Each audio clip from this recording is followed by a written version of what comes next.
You heard the headlines claiming Iran has refuted Trump's peace deal while accusing Israel of sabotage. The stakes here are simple but terrifying. If you believe these announcements mean war is imminent or that diplomacy has collapsed entirely, you misunderstand the game being played right now. What follows will change how you see every diplomatic statement coming out of Tehran and Washington in the months ahead, because we need to understand why ambiguity is not confusion but a calculated strategy for regime survival.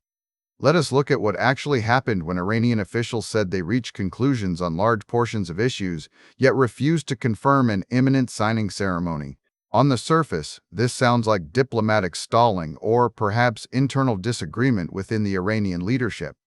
But if we treat international relations as a distributed consensus protocol rather than a simple negotiation between two people shaking hands, the picture becomes much clearer.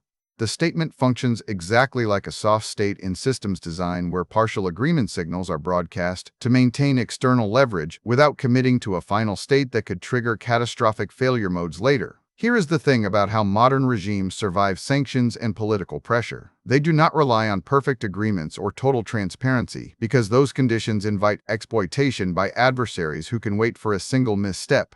Instead, they operate through what looks like ambiguity but is actually high-availability negotiation channels that remain open regardless of external noise or internal volatility. When an official says the conclusion has been reached but no agreement will be signed yet, they are effectively saying we have solved the technical variables, but we refuse to lock in a political ratification until conditions stabilize. This strategy becomes even more critical when you consider the timing relative to American election cycles. The United States operates on a rigid 4-year clock where policy can flip overnight, depending on which candidate wins in November or January. A regime facing existential threats from sanctions cannot afford to tie its survival timeline to that volatile political calendar. By decoupling the negotiation timeline from the U.S. political clock, Iran creates a buffer zone where they can continue extracting concessions without risking the collapse of their entire deal framework if Washington changes hands again. Quick resource note: I keep a curated set of Amazon search links in the description for books, gear, and tools relevant to this channel's topics. Some are affiliate links, so I may earn a commission at no extra cost to you. Please consider supporting the channel by using those links if you find something useful. The data we have on digital discourse during these high-tension periods reveals something fascinating about how this narrative operates in practice.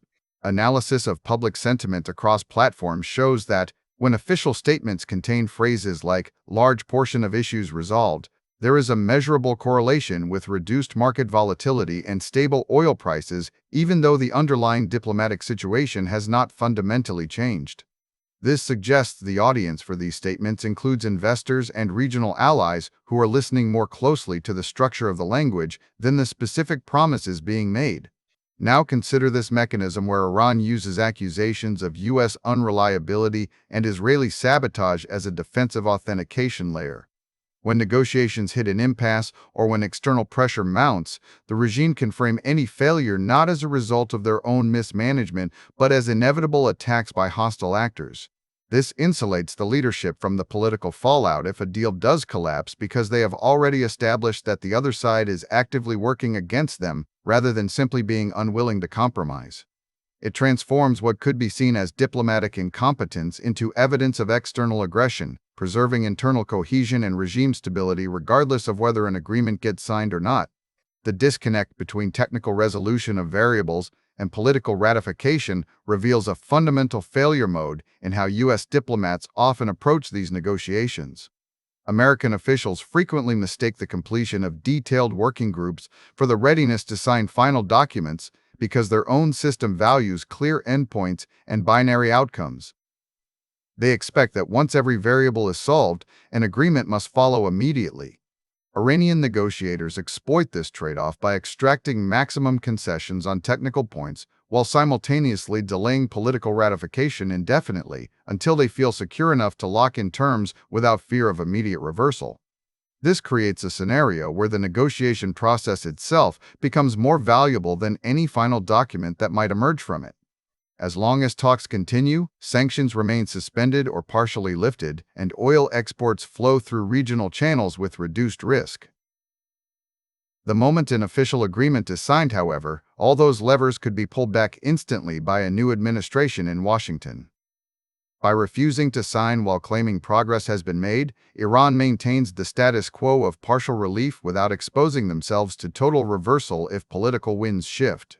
The concept of calculated ambiguity acts as a circuit breaker against U.S. election volatility because it allows Tehran to signal openness to diplomacy while reserving all options for escalation or de-escalation based on events that unfold over weeks rather than days. If the United States moves in an unfavorable direction, Iran can claim they were right all along about American unreliability and point to sabotage as proof of bad faith efforts by Israel. If conditions improve, they can highlight their willingness to engage without having committed to specific terms that could be weaponized against them later.